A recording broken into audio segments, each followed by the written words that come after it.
السلام عليكم ورحمة الله وبركاته. أنا معاذ. فيديو النهاردة بيتكلم عن أطفال الذاكرة الموازية. لو أول مرة تتفرج على الفيديو، أنا بقدم محتوى تعليمي ترفيهي وأنا بلعب أي محتوى يخطر على بالي بقدمه. فيديو النهاردة بيتكلم عن أطفال الذاكرة الموازية. أكيد سمعت قبل كده نظرية بتتكلم عن إن طفل اتولد وبيفتكر أحداث من الماضي، أو طفل شاف صورة وبيقول إن الصورة دي الشخص اللي فيها ده أنا، أو يحكي عن حاجة حصلت من الماضي. الموضوع ده يبان إنه من وحي الخيال أو موضوع مش حقيقي، بس الحقيقة إن هو ملف حقيقي موجود في جامعات عالمية، وباحثين كبار قضوا عمرهم كله بيدرسوا في الموضوع ده عشان يفهموا الموضوع ده إيه. خلينا نعرف يعني إيه أطفال الذاكرة الموازية، واللي هو زي ما قلت لك من شوية، دول عبارة عن أطفال لسه بيبدأوا يتكلموا، فجأة يحكوا تفاصيل حصلت لحياة شخص تاني مات من سنين، ومش مجرد كلام عادي. بيحكوا أسماء وبيحكوا حاجات بالتفاصيل، بيحكوا إيه اللي حصل بالظبط، وبيحكوا طريقة موتهم، وبيحكوا جرائم قتل حصلت فعلا. بتكون ملفات مقفولة مستحيل حد يسمع عنها وهم بيحكوها. طب عرفوا منين؟ هل الأهل اتكلموا مثلا؟ طب الطفل ده مين؟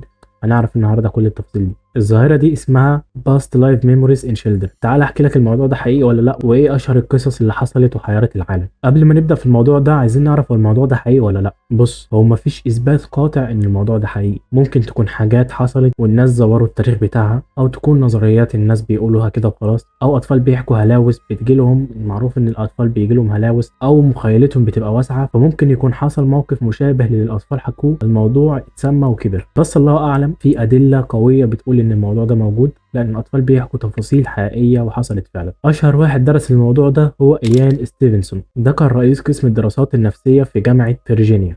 الراجل ده جمع أكتر من 2500 حالة للموضوع ده، والأطفال مختلف الثقافات، مش بس اللي بيؤمنوا بتناسخ الأرواح. ستيفنسون اكتشف إن الأطفال دول غالبا بيبدأوا يحكوا القصص ديت من سن 4 سنين ل 6 سنين، وفي منهم اتولد بوحمات. الشخص اللي مات اللي هم بيحكوا عنه مات بطريقة معينة، فالموت أثر إن ساب علامة على جسمهم، فالأطفال دول عندهم نفس العلامة. لما بحثوا في سجلات الطب الشرعي لناس ماتوا قبل كده، لقوا إن العلامات دي في نفس أماكن الرصاص زي ما قلت لكم، أو نفس أماكن الحادثة اللي حصلت. فالنهارده هنحكي كذا قصة للموضوع ده، وأول قصة معانا للطفل جولان والجريمة المنسية. اتسمت جولان ليه؟ لأن هي حصلت في هضبة جولان، ودي من أكبر القصص اللي حصلت في الموضوع ده، ومن أكبر القصص اللي حصلت في هضبة جولان عموما. طفل صغير من طائفة الدروز، أول ما بدأ يتكلم قال لأهله إنه اتقتل في حياته اللي فاتت بفاس في راسه. الولد كان عنده وحمة حمراء طويلة في جبهته. الأهل خدوا الطفل ولفوا بيه في القرى لحد ما الطفل جه عند قرية معينة، وقال أنا كنت عايش هنا. مشي في الشوارع لحد ما وقف قدام راجل وقال أنت اللي قتلتني. الراجل وشه اصفر وأنكر الموضوع ده. فالطفل الصغير قال لهم احفروا ورا البيت ده هتلاقوا جثتي وهتلاقوا الفاس. أنا مش عارف إزاي الأهل أصلا ما ترعبوش من حاجة زي دي، بس فعلا الأهل حفروا ولقي جثة راجل مختفي من كام سنة، وفي كسر في الجمجمة في نفس مكان الوحمة اللي عند الطفل، ولقوا الفاس جنبه. دي كانت جريمة هزت المجتمع في الوقت ده، لأن الطفل شهد على قاتل بعد سنين من الجريمة. بصراحة أنا كمعاذ مش عارف القصة دي حقيقية ولا لأ، بس أنا ما بستبعدش حاجة تحصل في الكون ده مهما كانت. أنا متوقع أي حاجة تحصل، متوقع إن في فضائيين، بس هل أنا مصدق؟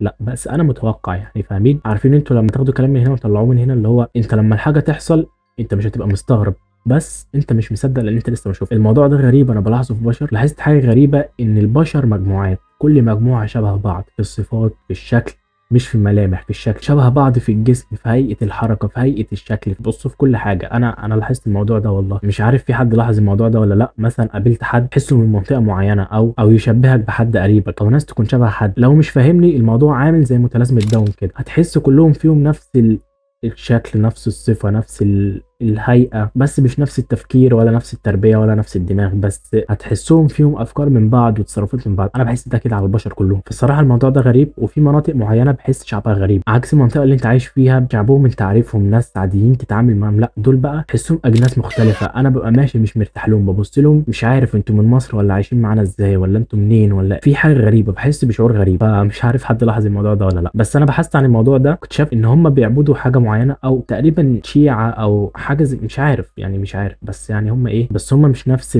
الفكر بتاعنا، او مش نفس الديانه بتاعتنا. فلو حد لاحظ الموضوع ده يقول لي. وتعالى احكي لكم على تاني قصه. القصه التانيه اظن سمعتوها قبل كده، لان هي طلعت ترند في فتره، عن طيار والحرب العالميه.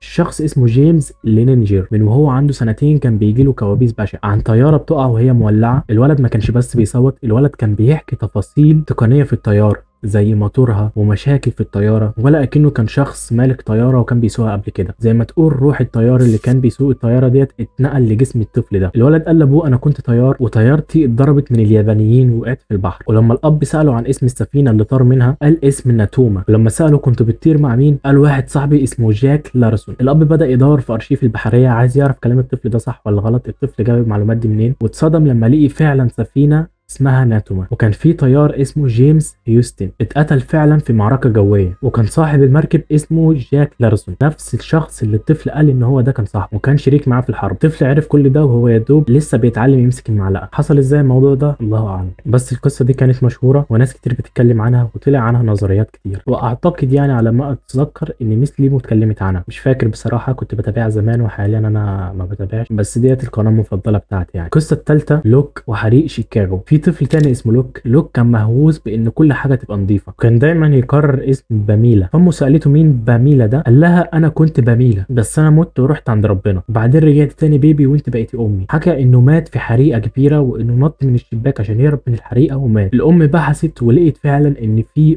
اسمها باميلا روبنسون، ماتت في حريق فندق باكستون في شيكاغو سنه 1993 بنفس الطريقه اللي الطفل حكاها. لما عرضوا على لوك مجموعه من الصور شاور على صوره باميلا وقال دي انا. مع باميلا دي طلعت ست. القصه الرابعه جوشو وسكينه المطبخ. في جنوب افريقيا في قصه عن ولد اسمه جوشو ده كان بيترعب من سكاكين المطبخ وكان عنده فوبيا منها بشكل غير طبيعي. لما كبر شويه وبدا يتكلم بدا يحكي انه كان راجل كبير وان في حد قتله بسكينه كبيره في بيته القديم. جوشو وصف البيت بدقه ووصف الشخص اللي قتله. لما اهله وصلوا للبيت ده اكتشفوا فعلا ان في جريمه حصلت في البيت ده، حصلت من سنتين والقاتل ما كانش معروف. فالطفل جوشو شاور على مكان مخفي وقال السكينه موجوده في المكان ده، وفعلا لقوا السكينه في المكان ده. القصه الخامسه والاخيره اللي هحكيها لكم عن ريان هامونز وحياه هوليوود. ريان هامونز ده طفل من اوكلاهوما، بدا يحكي لامه انه كان وكيل فنانين في هوليوود وانه سافر العالم واتجوز اكتر من مره. الام جابت كتاب صور قديمه لهوليوود وريان شاور على صوره راجل كومبارس في فيلم قديم وقال ده انا. الباحثين دوروا ولقوا ان اسمه مارتن،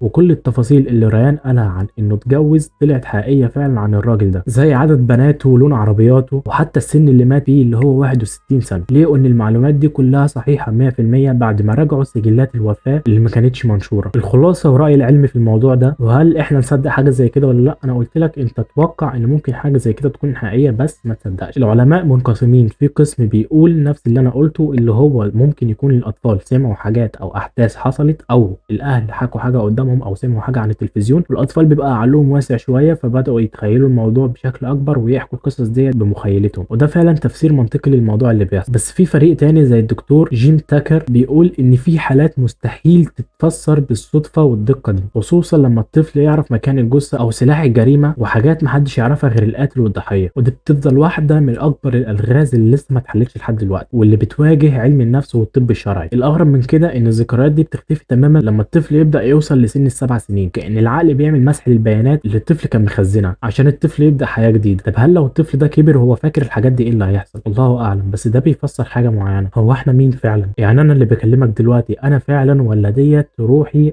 عاشت في حياة شخص سابق؟ وفي نظريات بتقول ان انت عندك نسخة تانية عايشة في كوكب تاني. طب الحاجات دي بتيجي في عقل الانسان منين؟ يعني ليه العقل البشري يفكر في حاجة زي كده؟ انا بقول ان العقل البشري مش بيفكر في حاجة غير والا هي موجودة في الحياة اصلا. ممكن بقى يكون شافها او ما شافهاش، بس العقل التهيؤات اللي بتحصل له والتخيلات اللي بيتخيلها والافكار اللي بتجيله غالبا انا كرأيي ان هي موجودة اصلا، بتحصل له بقى في العقل اللاواعي، بتحصل له وهو نايم في الاحلام. الله اعلم بتحصل ازاي، الله اعلم تفسير الحاجات دي ازاي. العالم كبير قوي اكبر من ما احنا نتخيل. الموضوع مرعب بصراحه. الموضوع ده لو حقيقي يبقى الروح عندها ذاكره اقوى بكتير من المخ. هل احنا بنعيش مره واحده ولا روحنا بتتنقل من جسم الاخر؟ والاطفال اللي حصل معاهم دول حصلت معاهم طفره جينيه خلتهم يفتكروا الحاجات اللي حصلت. في نظريه بتقول ان الوعي عباره عن طاقه والطاقه لا تفنى، ممكن تنتقل من جسم للتاني. والاطفال لسه عشان عقلهم صغير وما انشغلش بالدنيا بيفضل عندهم بقايا من الطاقه في الذاكره قبل ما تتفرمط. فهل الوعي البشري ممكن يتنقل من جسم للتاني ولا دي قدرات عقليه احنا لسه مش فاهمينها؟ فبس ده كان فيديو النهارده، وهنا اكون وصلت لنهايه الفيديو. اتمنى تكون الحلقه مفيده، ولو الفيديو عجبك والمحتوى القناه عجبك ما تنساش تتابعنا عشان تبقى جزء من الرحله اللي هنعملها ان شاء الله. فبس ده كان فيديو النهارده، السلام عليكم.